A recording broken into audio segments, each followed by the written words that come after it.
Again use the most efficient method you can use to complete the calculations. हम efficient method use करेंगे। अच्छा, यहाँ पे ये वाला आप लोग खुद करेंगे।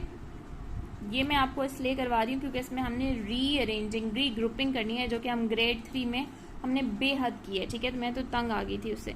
पहले इसको हम एक्सपेंड करके लिखते हैं, which is 50,000 plus 6,000 plus 1,000 plus 70 plus 8। अब इसी को एक्सपेंड करके लिखेंगे 4,000 प्लस 200,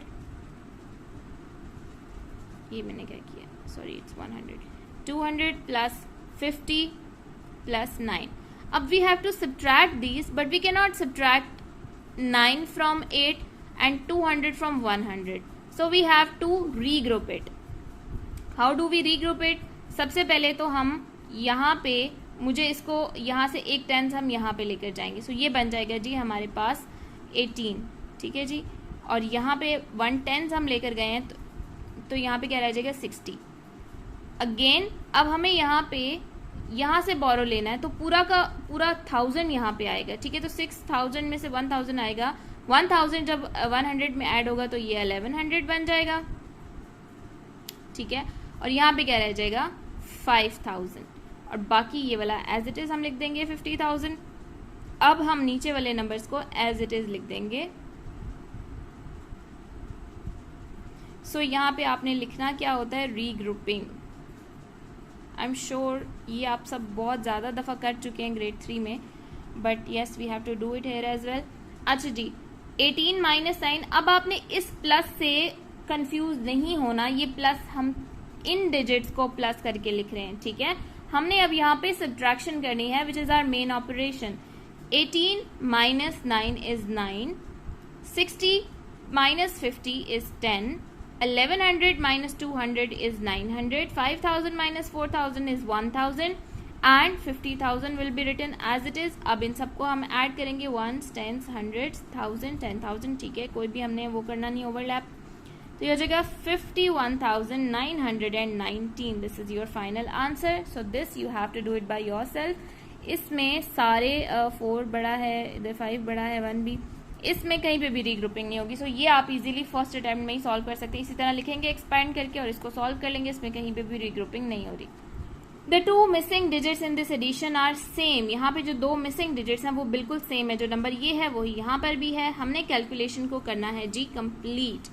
तो 4 प्लस 9 13 होता है, 1 यहाँ कैरी आ गया। 9 प्लस 1 10 प्लस 2 12, 1 यहाँ पे भी कैरी आ गया। 2 कौन से नंबर है सेम, जो ऐड करके 7 नहीं बल्कि 6 बनते हैं। 7 तो बनाना हमने इस 1 को ऐड करके, तो हमें पता है वो 2 नंबर है जी 3 प्लस 3। ठीक है, 3 प्लस 3 6 और 1 7 6।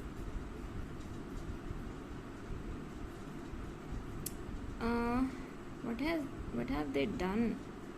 0 कैसे आ गया?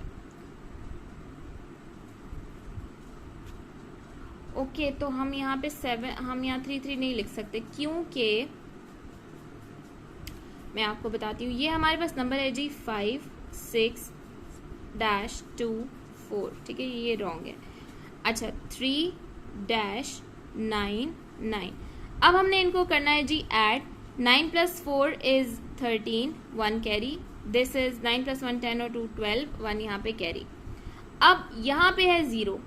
6 और 3 कभी भी ऐड अप होके 0 नहीं बनते, तो यहाँ पे लाजमी 4 होना चाहिए, तो ये ऐड होके 10 बनेंगे, तो यहाँ पे 1 कैरी जाएगा और 5 प्लस 1 जो है वो 6 बनेगा। ठीक है, ये डिजिट्स पूरे हो गए। ठीक है, अब इसका मतलब है कि यहाँ पे कोई ऐसा नंबर आएगा जिससे यहाँ पे कैरी जाना चाहिए, तो वो 2 नंबर हैं 8 and 8।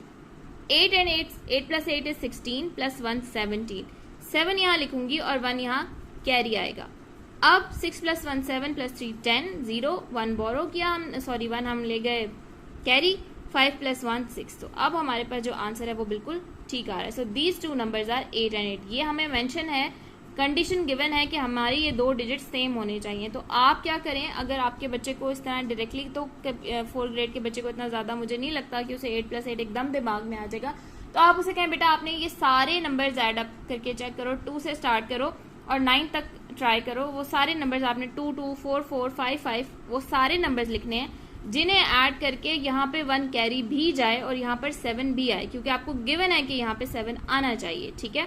और कैरी क्यों जाना चाहिए वो भी मैंने आपको बता दी, क्योंकि यहाँ पे हर सूरत 0 बनना चाहिए, विच इज गिवन।